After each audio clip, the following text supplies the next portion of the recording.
Кадыров, какой же ты смешной. Да, вот мы смеемся, когда вот ты вот так выступаешь, записываешь эти видео. Ну, это как анекдоты, понимаешь. Видел твое видео, вот, и скажу тебе одно. Год тому назад, даже 2 года тому назад я тебя предупреждал, что ты ответишь за то, что ты назвал мое имя.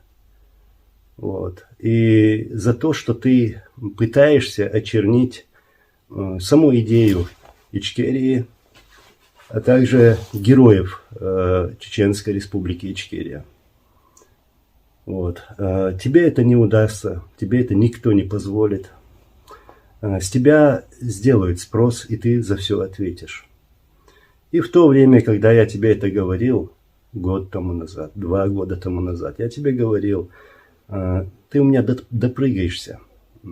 Допрыгаешься настолько, да, ты сейчас недоступен, я тебя не смогу найти ни в трубах, ни на заправках, нигде я тебя не смогу найти сейчас. Ну, нет возможности такой. Вот.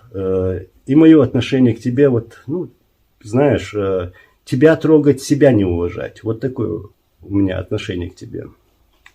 Брезгливое самое.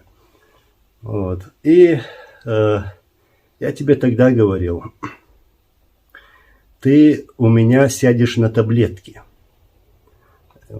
И даже добавил, ты будешь у меня работать на аптеку. Ну, ты понял, в чем суть.